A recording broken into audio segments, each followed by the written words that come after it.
Generative on the whole it's going to be a pivotal technology for sure. But right now we've all been taking a look at how the breadth of generative AI, when ultimately the impact it's going to have is going to be very deep in a particular sector. What I mean by that is while we've been really enamored with Midjourney and ChatGPT and audio programs that are able to create new music and generate new songs and material, all of that is relatively, when you actually invest, like dive a little bit deeper, it's relatively topical, right? ChatGPT is not writing research essays that are going to be able to be peer reviewed for academia, for example. It's doing a really good job of summarizing different semantic ideas at a high level for 3 or 4 or 5 paragraphs, but it really isn't able to dive deeper than that.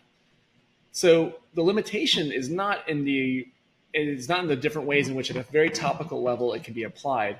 The limitation comes in when you're trying to do substantive work at a much deeper level. That's where generative starts to struggle.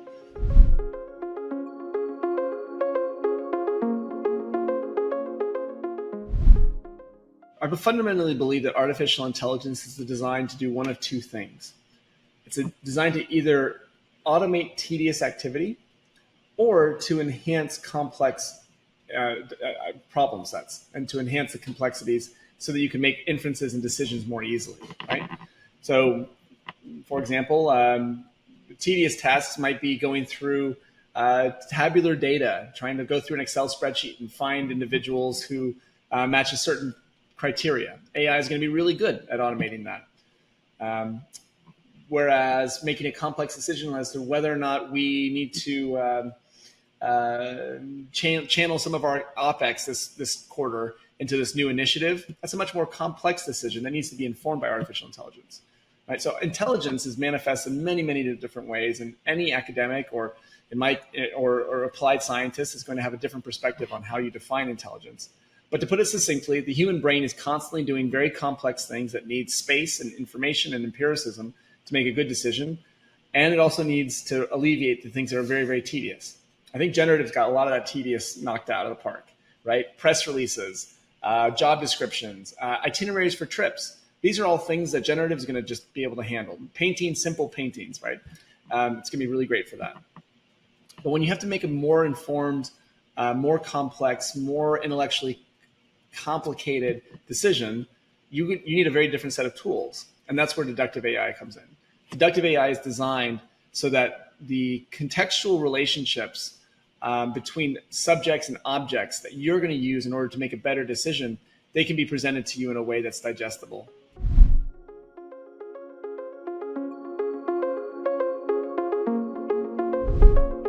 Where deductive AI is going to have a really big impact are on jobs that have a lot of natural language that constitutes, to some degree, tedium.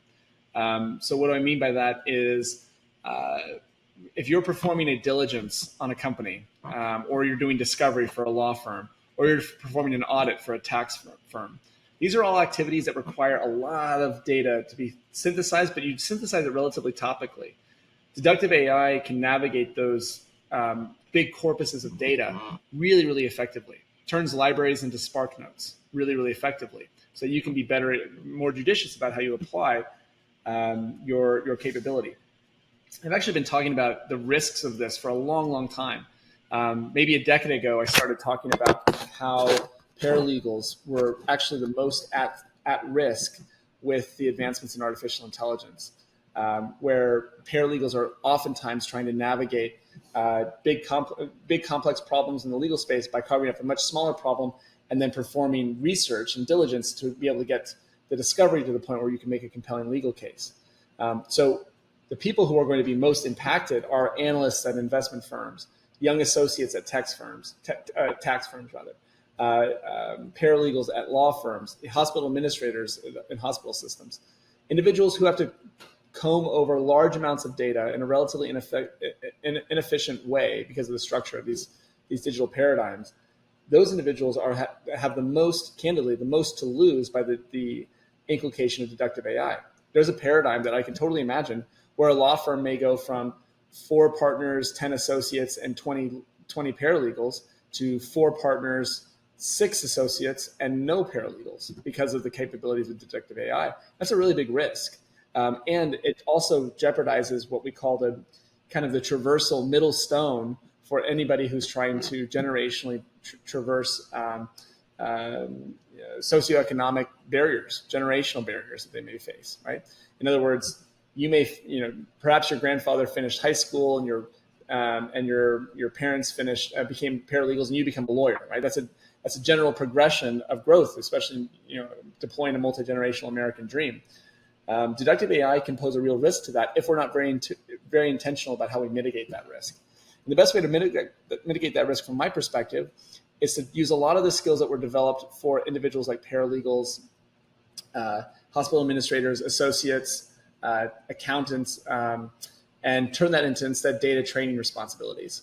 So in order to give them good, fruitful, long careers with longevity, we need to be able to use their capabilities to further advance the models themselves instead of being placed in the juxtaposition of a model's efficacy.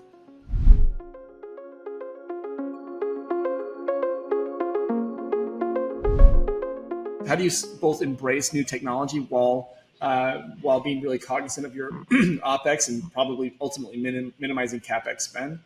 It's going to be by identifying inefficiencies within your own system and repositioning individuals to have scale of their own work. So that speaks a little bit to what I spoke about earlier, where it's not about replacing paralegals.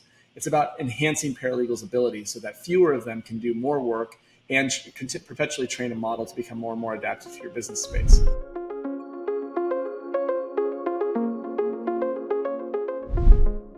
A lot of people have a bitter taste in their mouth over some of the abhorrent valuations that we saw in the AI product space. So they're going to have a lot of trepidations about getting involved with new artificial intelligence initiatives within their business. But they also are going to have to appreciate the fact that in order to be able to truly manifest their objectives of being a more conservative, more robust, growth-based business, they're going to have to embrace some of that technology. So it's a really fine line.